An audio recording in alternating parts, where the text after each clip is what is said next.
देवी प्रपन्नारति हरे प्रसीद प्रसीद मातर जगतोऽखिलास्य प्रसीद विश्वेश्वरिपाय विषं त्वमीश्वरी देवी चराचरस्य।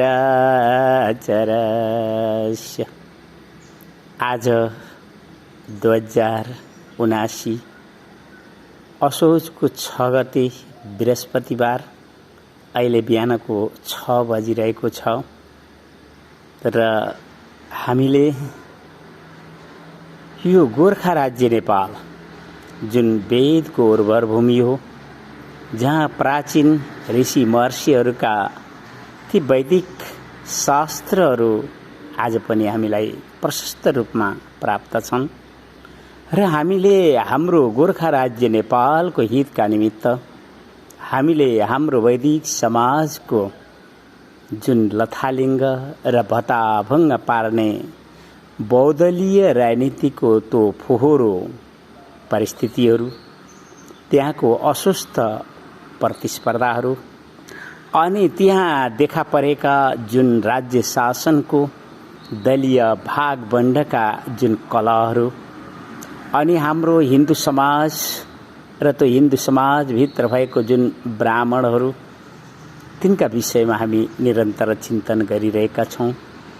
एउटा कालीगण्डकीको काखमा खेल्ने मान्छे, त्यही मान्छे जुन मान्छे आत्रेय उपाध्य ब्राह्मण परिवारमा प्रादुर्भाव भएको थियो र उसले श्री बुढी गण्डकीका ती हातहरू समाएर यो बुढी गण्डकी र त्रिशुलीको बेनी सङ्गम, जसलाई उसले गौरी शङ्कर सङ्गम, गौरी शङ्कर घाटको नामाकरण गरिरहेको छ र यो एउटा अत्यन्त महत्त्वको तीर्थ पनि हो।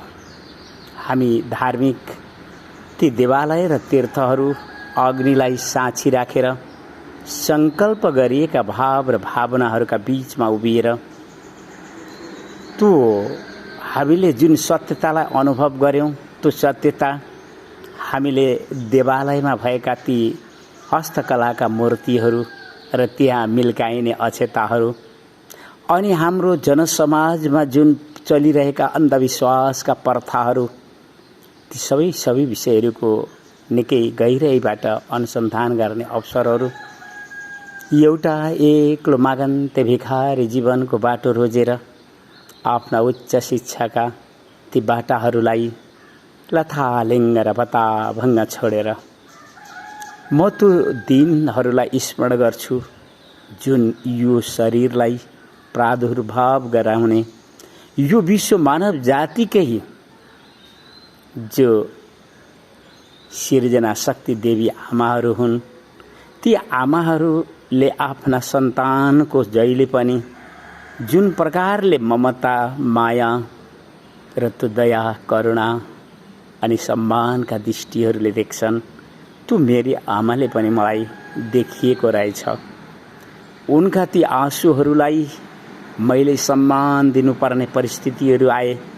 विश्व मानव जातिका ती देवी आमाहरूलाई सम्मान दिनका निमित्त हुनसक्छ मैले त्यस्तो के पुण्यका कर्महरू गरेको थिएँ, त्यो त दैव जानोस्।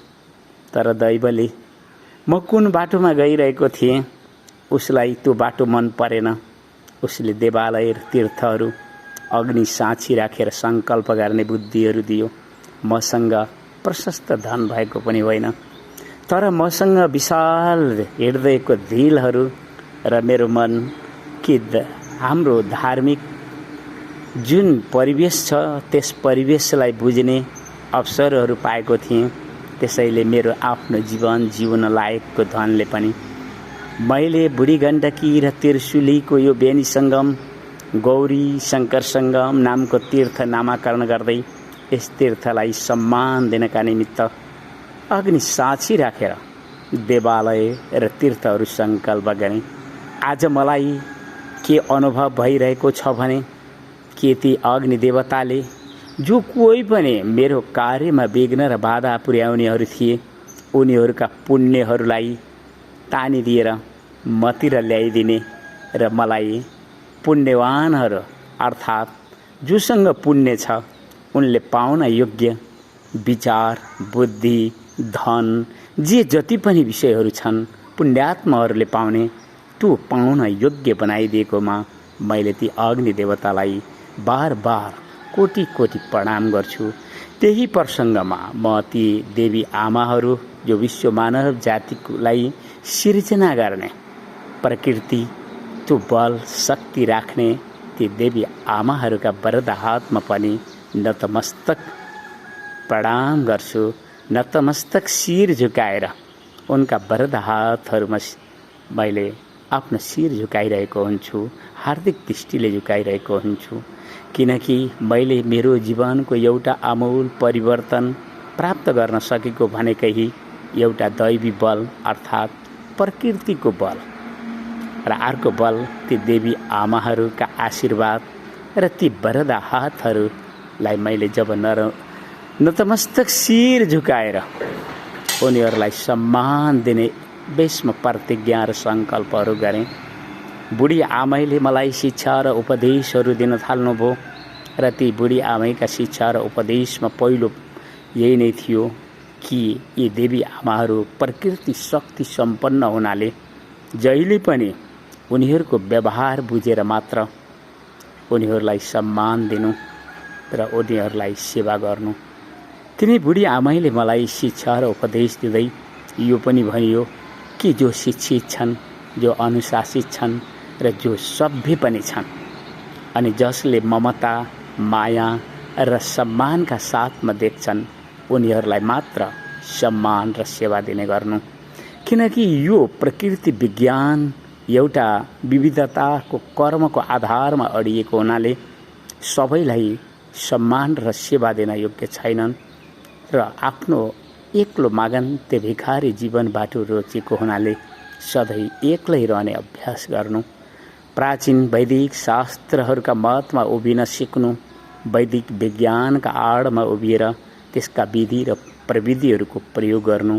किनकि यो गोर्खा राज्य नेपाललाई केही हित हुने कार्यहरूमा बलिदान हुनु परिरहेको छ र हामीले हाम्रा दैवी सिद्धिहरूका योग्यताहरू प्राप्त गर्नु परिरहेको छ र हाम्रो जनसमाजलाई राष्ट्रभक्तिको जनचेतनाको भाव र भावनाहरू साथमा अगाडि बढाउनु परिरहेको छ।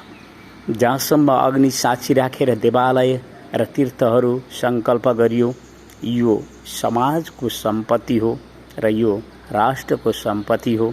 त्यसैले यसमा आफूले गर्नुपर्ने कर्तव्य गर्नु र आफूले जुन प्रकारले अग्निलाई साक्षी राखिएको छ यहाँ जो कोही पनि दुष्कर्म गर्नका निमित्त साहस गर्नेहरूका सबैका पुण्यहरू अग्नि देवताले खोसिदिनुहुनेछ र तिम्रो जीवनलाई र जसले यहाँ शुद्ध भाव र भावनाका साथमा सेवा दिन्छन् तिनीहरूले अपार पुण्य पाउने हुनाले यो माता तीर्थधाम इतिहासका पानाहरूमा एउटा सिद्ध शक्तिपीठको रूपमा रूपान्तरण पनि हुनेछ भन्ने वचनहरू पनि मैले बुढी आमैका सुनेको छु।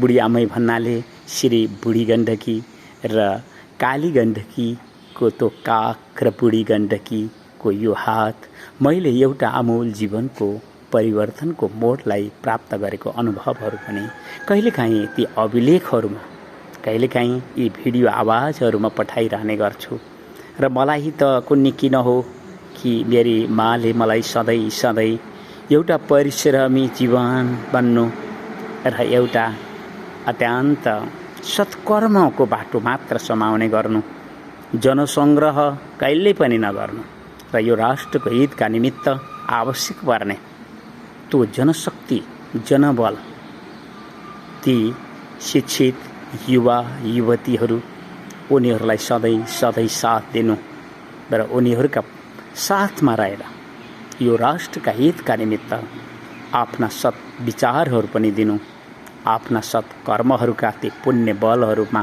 उभिनु पनि र जो अन्धविश्वासमा उभिएको हाम्रो हिन्दू समाज छ त्यसलाई शोधन पनि गर्नु र त्यस हिन्दू समाजभित्र देखा परेका जुन ब्राह्मणहरू छन् ती ब्राह्मणहरूलाई पनि शोधन गर्ने अभियानमा सचेतना जगाउनु। किनकि वैदिक सनातन धर्मको संरक्षणका निमित्त जहिले पनि ब्राह्मणमा ब्राह्मणत्वको संरक्षण हुनु अत्यन्त आवश्यक छ। ब्राह्मण भन्नाले जसका घरमा त्यो मतवाली पदार्थहरू छन्, जसका ओठहरूमा अथवा चुलाहरूमा ती पशु पन्छी हिंसा मांसहरू छन्, ती ब्राह्मणहरू यदि यो समाजमा आफूलाई ब्राह्मणको अभिमान गर्दैछन् भने उनीहरूले हाम्रो नेपाली समाजलाई, हाम्रो हिन्दू समाजलाई अत्यन्त अन्याय गर्दैछन् भनेर पनि यिनी आवाजबाट बुझ्नुहोला। ब्राह्मण हुनका निमित्त त ती ब्राह्मणहरूसँग वैदिक सनातन धर्मका ती प्राचीन आफ्ना ऋषि र ती महर्षिहरूका वैदिक शास्त्रहरू अवश्यमेव शिक्षा, अनुशासन र सभ्यताको बाटोमा उभिएकै हुनुपर्छ। कतै त्यस्तो छैन र उनीहरू मतवाली पदार्थहरू खाइरहेका छन् र उनीहरू मांस आहार गरिरहेका छन् भने म यिनै आवाजबाट बोल्छु कि हामीले हाम्रो ब्राह्मण समाजलाई शोधन गर्नै पर्ने हुन्छ। त्यो ब्राह्मण समाजलाई शोधन गरेनौँ भने हाम्रो जुन धर्म परिवर्तनको जुन लस्करहरू गइरहेको छ त्यसलाई हामीले कहिले पनि रोक्न सक्दैनौँ।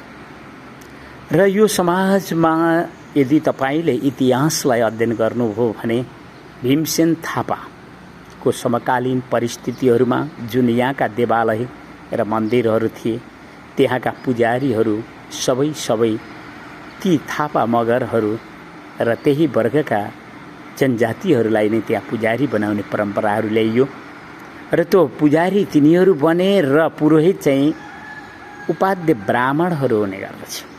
एउटा आत्रीय उपाध्य ब्राह्मण परिवारमा प्रादुर्भाव भएको नाताले मैले सत्यलाई सत्य नै खोल्नुपर्छ र सत्यलाई सत्य नै बोल्नुपर्ने हुन्छ। एउटा अग्निलाई साक्षी राखेर देवालय तीर्थहरू सङ्कल्प गरिएका नाताले मैले पुण्यको विषयमा अवश्यमेव सत्यता बोल्नै पर्ने हुन्छ कि जब हाम्रो पुण्यहरू नष्ट हुन्छन् अनि हामी दरिद्र हुन थाल्दछौँ, हाम्रा विचारहरू दरिद्र हुँदै जानेछन् र हामी अत्यन्त अभिमान त गर्नेछौँ तर पनि हामी सत्यका बलमा र धर्मका बलमा होइन। हामीले कति बेला हामीले धनको अभिमान गर्नेछौँ त कति बेला पदका अभिमानहरूमा उभिन पुग्नेछौँ, जसका कारणले हाम्रो हिन्दू समाज पतनतर्फ गइरहेको छ। यो हामीले निरन्तर देखि पनि रहेका छौँ र विचार पनि गरिरहेका छौँ। र हामीले हाम्रा देवालय र तीर्थहरूमा पुण्यका लागि केवल अक्षतै मिल्काउनुपर्छ भन्ने छैन। तपाईँ शैक्षिक जागरण र जनचेतनातर्फ हुनुहुन्छ भने तपाईले कर्तव्यनिष्ठ भएर यो राष्ट्रका हितका निमित्त काम गर्नुभयो भने त्यो देवालय र मन्दिरहरूमा जथाभावी अक्षता मिल्काउनेहरूले भन्दा तपाईलाई नै पुण्य प्राप्त हुने गर्दछ। तपाईँ आफ्नो कार्यक्षेत्र, तपाईँ सैनिक हुनुहुन्छ भने तपाईँ सैनिकको धर्म र कर्तव्य गरिदिनुहोस्। तपाईँ पुलिस हुनुहुन्छ, तपाईले पुलिसका धर्म र कर्तव्यहरू गरिदिनुहोस्। तपाईँ ट्राफिक हुनुहुन्छ, तपाईले ट्राफिकको नियमका कर्म र कर्तव्यहरू गरिदिनुहोस्। तपाईलाई अवश्यमेव यी आवाजहरू खोलेर बोल्छु कि तपाईलाई त्यही सेवाबाट नै पुण्य प्राप्त भइरहेको हुन्छ। त्यसैले त हाम्रो सनातन धर्ममा यो विधि राखिएन कि यही गरे पुण्य मिल्छ र यही गरे यसो हुन्छ। त्यहाँ त एउटा फार्मेसी मेडिकलका औषधिहरू राखे झैँ हाम्रा प्राचीन वैदिक शास्त्रहरूमा त्यहाँ कर्महरूको विचार राखिएको छ, त्यहाँ उपासनाहरूका विचारहरू राखिएका छन्, त्यहाँ ज्ञानका विचारहरू राखिएका छन्। तपाईको प्रकृति गुण धर्म अनुसार तपाईँ कर्ममा निष्ठा गर्न सक्नुहुन्छ, तपाईँ उपासनामा निष्ठा गर्न सक्नुहुन्छ, तपाईँ ज्ञानमा निष्ठा राख्न सक्नुहुन्छ। तर तपाईले खिचडी पकाए जस्तै जथाभावी र लथालिङ्ग केही पनि गर्नुभयो भने ती सबै तपाईका कर्महरू पूर्ण रूपले सफलता दिन सक्दैन। त्यसैले हामी हरदम यही भन्छौँ कि यो जगत कर्मद्वारा जो निर्माण भएको छ र कर्मलाई नै हामीले प्रधान मानेका छौँ। मेरो शरीर जब प्रजनन प्रणालीको त्यस कर्मबाट आज प्रादुर्भाव भएको छ, मैले जब मेरो प्राणलाई रक्षा गर्न खाद्यान्नहरू खानुपर्छ, त्यहाँ म बोलेर हुँदैन, मैले मिठा मिठा कुराहरू गरेर पुग्दैन, मलाई कर्म नै गर्नुपर्छ, मलाई हात मुख जोड्ने क्रिया नै गर्नुपर्ने हुन्छ। एउटा रोगी मान्छे जसका हातहरू पनि चल्दैनन्, जसका खुट्टाहरू पनि चल्दैनन्, अनि उसलाई भोक लागिरहेको छ, ऊ रुन्छ अनि ऊ चिल्लाउँछ, अनि उसलाई संरक्षण गर्ने दायित्व लिएकाहरूले उनीहरूले उसका मुखमा आफूसँग प्राप्त ती खाद्यान्नहरू राखिदिन्छन्, उसले खान्छ अनि ऊ मुसुक्क हाँस्छ पनि। मैले ती सबै देख्ने अवसरहरू एउटा मागन्ते भिखारी जीवनको बाटोमा उभिएर यो जनसमाजलाई देख्न निक्लने पनि गर्छु। तर मैले मागन्ते भिखारी भनिरहँदा मैले मेरो जीवन बाँच्नका निमित्त यो शब्द प्रयोग गरिरहेको छैन, किनकि मेरी माले त मलाई आशीर्वाद दिनुभएको छ र आफ्ना व्रत हातहरू मेरा शिरमा राखिदिनु भएको छ। म मागन्ते भिखारी त ऊ हुँ कि दैवी सिद्धिहरूको विषयमा, वैदिक विज्ञानको विषयमा र जुन दैवी बल बुद्धि र विद्याहरूका विषयमा मैले भिख मागिरहेको छु।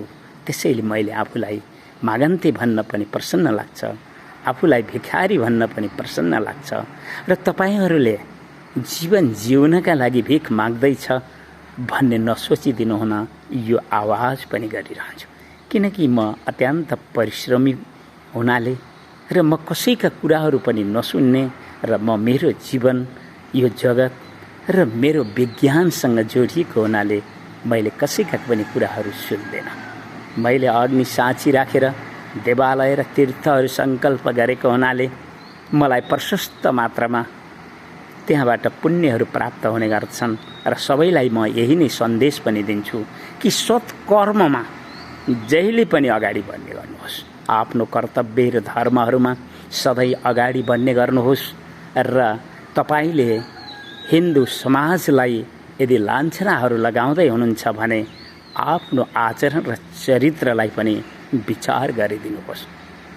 मैले ती ब्राह्मणहरूको निन्दा गर्न खोजेको होइन, किनकि म पनि एउटा आत्रीय उपाध्य ब्राह्मण परिवारबाट आइरहेको छु। म पनि एउटा त्यो परमहंस सन्यासको शिक्षा र संस्कार दीक्षाहरूबाट आइरहेको छु। तर मैले यो गोर्खा राज्य नेपालको परिस्थितिलाई, यहाँको फोरिएको बहुदलीय राजनीति, यहाँको अस्वस्थ राजनीतिको प्रतिस्पर्धाहरू अनि यहाँको जुन राज्य शासनको दलीय भागभण्डाको कलहलाई बुझ्ने अवसरहरू यिनै देवी आमाहरूका आशीर्वादले प्राप्त भयो। उनैका वरद हातहरूले मलाई आजसम्म र यी विचारहरू धाराबाहेक तपाईलाई लाग्छ होला कि मैले कुनै किताबहरू पढिरहेको छु, त्यसो होइन। म त मेरी माका आशीर्वादले प्राप्त बाणीहरू, मैले जुन प्रकारले प्रकृतिको खुला विश्वविद्यालयमा शिक्षाहरू प्राप्त गरेको छु, ती शिक्षाहरूका आधारमा म बोल्ने गर्छु। मैले ती नोकरी र चाकरी दिने शैक्षिक योग्यताका कुनै पनि डिग्रीहरू लिने बाटोहरूमा उभिन गइनँ। मैले त उच्च शिक्षाको त्यो बाटो समाएको थिएँ, तर पनि मेरो बुद्धि त्यो दैवले के गर्यो, एक्लो मागन्ते भिखारी जीवन बाटो रुचाइदियो। मेरी आमाले बलिन धारा आँसुहरू बगाउँदै मलाई सम्झाउनुसम्म सम्झाउनु भयो, तर दैवको अगाडि आमाको कुनै पनि बल चलेन। तर त्यही दैव आमाका आँसुहरूलाई देखेर लाचार भयो। उसले विश्व मानव जातिका ती देवी आमाहरूलाई सम्मान दिनका निमित्त माता तीर्थधाम अग्नि साक्षी राखेर सङ्कल्प गर्ने बुद्धि दियो।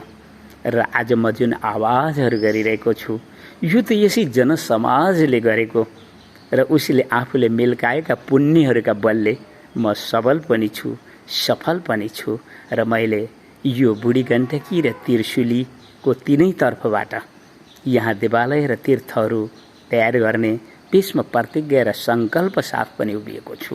अहिलेसम्म म दुई तर्फ छु भने अझ एउटातर्फ जाँदैछु सिद्धलेक गाउँपालिकाको त्यो बेनी सङ्गमतर्फ पनि म छिट्टै नै प्रवेश गर्न गइरहेको छु, जसमा गौरी शङ्कर घाट बन्नेछ, जसमा गौरी र शङ्करको अर्धाङ्गिनी एउटा दिव्य मूर्तिहरू बन्नेछ, जसमा पशुपतिनाथको विशाल मूर्ति बन्नेछ र यहाँको सरकार र यो सरकारले त्यहाँ मलाई साथ दियो भने मात्र मैले अगाडि बढ्न सक्छु, किनकि मसँग त म जिउनका निमित्त मात्र पैसा छ, तर मैले एउटा देवालय र तीर्थहरूमा एउटा विशाल सङ्कल्पका हृदयहरू बोकेको हुनाले मैले यी भाव र भावनाहरू सबैसम्म पुर्याउनु पनि पर्छ। मैले त यो गोर्खा राज्य नेपालको हितका निमित्त बलिदान पनि हुनु छ, तर मसँग दैवी सिद्धिहरूको योग्यता नआएसम्म मैले कुनै पनि सडकमा जानु पनि छैन र म कुनै पनि वातावरणमा जानु छैन, किनकि मैले निरन्तर वैदिक विज्ञानको त्यस विधि र प्रविधिको अनुसन्धान गरिरहेको छु कि म कसरी कुन प्रकारले प्रकृतिको त्यो दैवी सिद्धिहरूलाई प्राप्त गर्न सक्छु भनेर अग्नि देवतासँग म निरन्तर आफ्ना विचारहरू राख्ने गर्छु। ती देवी आमाहरूसँग मैले आफ्ना विचारहरू राख्ने कारणले त यो राष्ट्रकी राजेश्वरी गोरख काली मातासँग म कति बेला उनका नजिकमा पुगेर रुने गर्छु।